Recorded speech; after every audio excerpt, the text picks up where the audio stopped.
Hello guys, welcome to my channel and welcome to React.js tutorial. आज की इस video में हम देखने वाले हैं JSX इन React.js। JSX क्या होता है React में, देन वेबपैक और बेबल को समझेंगे क्या होता है वेबपैक और बेबल इन React। तो चलिए स्टार्ट करते हैं वीडियो को। अगर गाइस आप लोगों को वीडियो अच्छी लगे तो आप प्लीज़ एक लाइक ज़रूर करें और इस वीडियो को शेयर करें और प्लीज़ कमेंट करके बताना आपको वीडियो कैसी लग रही है। तो सबसे पहले हम समझते हैं व्हाट इज JSX। JSX क्या है? सो JSX stand for JavaScript XML और जावास्क्रिप्ट एक्सटेंशन। तो ये JSX का फुल फॉर्म होता है। JSX स्टैंड होता है जावास्क्रिप्ट XML और जावास्क्रिप्ट एक्सटेंशन। ये तो इसका फुल फॉर्म होता है। बट JSX है क्या? सो जितने भी आपको HTML जैसे टैग या HTML आपको React में दिखती है उन्हें हम JSX कहते हैं। यस, तो देखिए हम कोड पर चलते हैं। बेसिकली ये हमारा React का कोड है जिसमें हमारे पास मेन फाइल जो है हमने पिछली वीडियो में भी देखी थी, index.js हमारी मेन फाइल है। ठीक है, तो आप लोग देख रहे हो ये पूरा React का कोड है और इसकी तो हमें कोई नीड नहीं है, इतना इंपॉर्टेंट नहीं है, इसको हटा दें। तो देखिए हमारा ये React का कोड है और आप लोग देख रहे हो हमारे पास H1 टैग लिखा है, मतलब ये हमारी क्या है HTML है। तो आपको जितनी भी HTML जैसे टैग, जितनी भी HTML दिखे आपको React में, उन्हें हम JSX कहते हैं। ओके, तो आप लोगों ने देखा होगा हमारे पास यहाँ पर एक HTML फाइल भी है। तो हम पब्लिक फोल्डर में जाते हैं index.html। तो ये हमारे पास HTML फाइल है। बट हम यहाँ पर जो आपको HTML दिख रही है React के अंदर, उन्हें हम क्या कहते हैं JSX। जैसे हम नॉर्मली HTML के अंदर जो HTML टैग्स होते हैं उन्हें हम HTML कहते हैं, बट React के अंदर जितनी भी HTML होंगी, HTML जैसे टैग होंगे, उन्हें हम JSX कहते हैं या JSX एलिमेंट कहते हैं। तो ये तो हमने समझ लिया कि JSX होता क्या है। देन अब आप समझते हैं कि वेबपैक और बेबल क्या होता है। सो बेसिकली जब हम React को इंस्टॉल करते हैं, तो हमने जैसे इंस्टॉल किया था React को npx create react app। तो जब हम React को इंस्टॉल करते हैं तो उसके साथ साथ ऑटोमेटिकली वेबपैक और बेबल भी इंस्टॉल हो जाते हैं। ठीक है, देन वेबपैक और बेबल का क्या काम होता है? सो बेसिकली जो वेबपैक है, जो भी हम हमारी React एप्लीकेशन के अंदर बनाते हैं, फाइलें हो गई, सभी चीज़ों को एक बंडल करके रखता है। ये एक बंडल के फॉर्म में रखता है। ये वेबपैक का काम होता है। जो भी हमारी React की एप्लीकेशन होंगी उसके अंदर जो भी चीज़ें होंगी, सभी चीज़ों को एक बंडल के फॉर्म में रखता है। ये वेबपैक का काम होता है। देन बेबल का काम क्या होता है?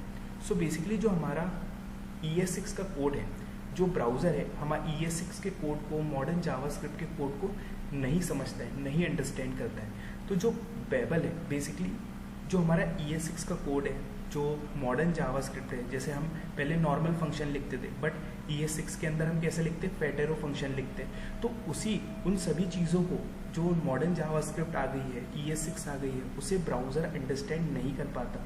तो बेबल क्या करता है? जो मॉडर्न जावास्क्रिप्ट है, ES6 का कोड है, उसे कन्वर्ट करता है ब्राउज़र अंडरस्टैंडेबल कोड में। ये बेबल का काम होता है। तो ये हमारे पास क्लियर हो गया है कि बेबल और वेबपैक होते क्या है। ठीक है, तो आप लोग यहाँ पर देख रहे होंगे कि यहाँ पर हमारे पास जैसे लिखा है root.render और H1 टैग लिखा है। तो आप लोग ये सोच रहे होंगे कि हम किस तरीके से यार JS फाइल के अंदर हम HTML लिख रहे हैं। ओके, हम HTML फाइल के अंदर HTML लिखते हैं और उसका हमें आउटपुट दिखता है, वो तो ठीक है। बट हम यहाँ पर जावास्क्रिप्ट फाइल है, आप लोग देख सकते हो index.js, इसका क्या है? .js एक्सटेंशन है, मीन्स ये जावास्क्रिप्ट फाइल है। तो इसके अंदर हम किस तरीके से HTML को यूज़ कर रहे हैं, और जब हम HTML को इसके अंदर लिख रहे हैं तब हमें कोई एरर नहीं आ रहा, तो ऐसा क्यों? तो देखिए हम इसको भी समझते हैं। मैं इसको सेव करता हूँ और देखिए हम CMD पर आ चुके हैं। जो हमारे पास React का फोल्डर है उसके मैंने CMD ओपन कर लिए और हम यहाँ पर npm स्टार्ट कर देंगे ताकि हमारा सर्वर स्टार्ट हो जाए और थोड़ा टाइम लेगा और हम इसका आउटपुट देख सकें। सो हम यही समझेंगे कि हम किस तरीके से हम HTML बेसिकली जावास्क्रिप्ट फाइल के अंदर लिख रहे हैं और हमें कोई एरर नहीं आ रहा है, आप लोग देख सकते हो। तो हम यहाँ लिख देते हैं जैसे हेलो वर्ल्ड एवरीवन, सेव कर लेंगे और देखिए थोड़ा सा टाइम लेगा ये रन होने में। आप लोग देख सकते हो ये हमारा रन हो चुका है और हमें यहाँ पर मिल रहा है हेलो वर्ल्ड एवरीवन और हमें कोई एरर नहीं मिल रहा है, बिल्कुल परफेक्ट आउटपुट मिल रहा है। तो बेसिकली ऐसा क्यों? क्योंकि हमने HTML लिखी है जावास्क्रिप्ट फाइल के अंदर, फिर भी हमें कोई एरर नहीं मिल रहा है, सभी चीज़ें रन हो रही है प्रॉपरली। सो बेसिकली यहाँ पर आता है पिक्चर में बेबल। सो जो बेबल होता है वो हमारे इस कोड को कन्वर्ट कर रहा है यहाँ पर भी ब्राउज़र अंडरस्टैंडेबल में। सो यहाँ पर ये जो हमारा पूरा कोड है वो इसको इस तरीके से कन्वर्ट कर देगा, पूरा जावास्क्रिप्ट के अंदर कन्वर्ट कर देगा। आप लोग देख सकते हो जो HTML लिखा है इसे भी वो जावास्क्रिप्ट के अंदर कन्वर्ट कर देगा इस तरीके से कि हमें डॉक्यूमेंट डॉट क्रिएट एलिमेंट, एक एलिमेंट क्रिएट करना है, उसके अंदर चाइल्ड हमें डालनी है, तो इस तरीके से वो कन्वर्ट कर देगा कोड को जावास्क्रिप्ट के अंदर और यही कोड एग्जीक्यूट होगा। तो देखिए हमारे पास बेबल है, बेसिकली आप लोग देख सकते हो ये बेबल है हमारे पास। आपको सिंपली क्या करना है, ब्राउज़र पर लिखना है बेबल, इस तरीके से बेबल आप लिखेंगे, देखिए लोड हो रहा है। देन आपको ये फर्स्ट लिंक मिलेगी बेबल, इस पर आपको क्लिक करना है, ठीक है। क्यों, और आप यहाँ पर प्रैक्टिकल भी कर सकते हैं खुद से भी। देन आपको यहाँ पर ट्राई इट आउट पर क्लिक कर देना है। तो जो भी हम इसके अंदर कोड बेसिकली यहाँ पर पेस्ट करेंगे, यहाँ पर लिखेंगे, तो वो हमें पता चलेगा कि कैसे बेबल उसको कन्वर्ट करता है, ठीक है।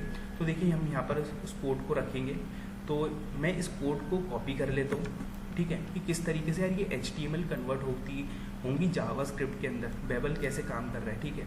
तो देखिए हमने यहाँ पर पेस्ट किया, जैसे हमने पेस्ट किया हमारे पास यहाँ पर आउटपुट आ जाता है। तो आप भी प्रैक्टिकल कर सकते हो। तो सबसे पहले तो उसने इंपोर्ट कर दिया JSX को, ठीक है। देन रूट डॉट रेंडर जो कि सेम है, then React dot strict mode जो कि सेम है, बट आप यहाँ पर देख रहे होंगे इसके अंदर एक चिल्ड्रन है। वो चिल्ड्रन क्या है, H1। आप लोग देख सकते हो इस तरीके से उसने कन्वर्ट कर दिया कोड H1 जो कि एक चिल्ड्रन है, और उसके अंदर भी एक चिल्ड्रन है, और उसके चिल्ड्रन के अंदर क्या है, हेलो वर्ल्ड एवरीवन। मतलब एक H1 है, उसके अंदर क्या चाइल्ड होने वाली है उसका जो चिल्ड्रन होने वाला है वो होने वाला है हेलो वर्ल्ड एवरीवन। तो कुछ इस तरीके से हमारा जो कोड है उसने कन्वर्ट किया, और यही कोड एग्जीक्यूट होगा ब्राउज़र में और हमें रन होगा। तो कुछ इस तरीके से ये वर्क करता है। और ये हम HTML लिख रहे हैं रिएक्ट के अंदर, जावास्क्रिप्ट एक्सटेंशन के अंदर, तो वो इस तरीके से एग्जीक्यूट होता है। तो आई होप आप लोगों को अंडरस्टैंड हो गया होगा किस तरीके से पूरा काम कर रहा है, बेबल क्या होता है, वेबपैक क्या होता है, JSX भी हमने समझ लिया। देन यहाँ पर हमारे पास कुछ चीज़ें रही है, आप लोग देख सकते हो कि हम ये इम्पोर्ट रिएक्ट फ्रॉम रिएक्ट क्यों लिख रहे हैं, import React DOM from React DOM क्यों लिख रहे हैं। ये बहुत इंपॉर्टेंट है, बहुत बेसिक चीज़ है, बहुत इंपॉर्टेंट है। तो देखिए इम्पोर्ट रिएक्ट फ्रॉम रिएक्ट हम क्यों लिख रहे हैं। सो बेसिकली JSX एलिमेंट को रिटर्न कराने के लिए हम इम्पोर्ट रिएक्ट फ्रॉम रिएक्ट लिखते हैं। यस, ये जो JSX एलिमेंट है, मतलब JSX, अब आप ध्यान रखिए कि हम रिएक्ट में HTML नहीं कहते, अब हम क्या कहते हैं, JSX कहते हैं। तो हम जब भी इनकी बात करेंगे मतलब HTML की, तो हम क्या कहेंगे रिएक्ट में, JSX। तो अगर हमें इस JSX को दिखाना है तो हमें import react from react module को इम्पोर्ट करना पड़ेगा, मतलब इसे इम्पोर्ट करना पड़ेगा, इसे लिखना पड़ेगा, ठीक है। अभी देखिए हमें प्रॉपरली दिख रहा है। अगर मैं इसको कमेंट कर दूं, मतलब मैंने इसको हटा दिया, इम्पोर्ट रिएक्ट फ्रॉम रिएक्ट हमने नहीं लिखा और मैंने सेव किया, और देखिए ये हमें एरर बता रहा है, रिएक्ट इज नॉट डिफाइंड, मतलब रिएक्ट डिफाइन नहीं है। तो हम इम्पोर्ट रिएक्ट फ्रॉम रिएक्ट की मदद से JSX एलिमेंट को रिटर्न करा सकते हैं। देन हम समझेंगे import React DOM from React DOM. अब ये इम्पोर्ट क्यों करते हैं हम रिएक्ट डोम को। सो बेसिकली इम्पोर्ट करते हैं रिएक्ट डोम को ताकि हम डोम मैनिपुलेशन कर सकें।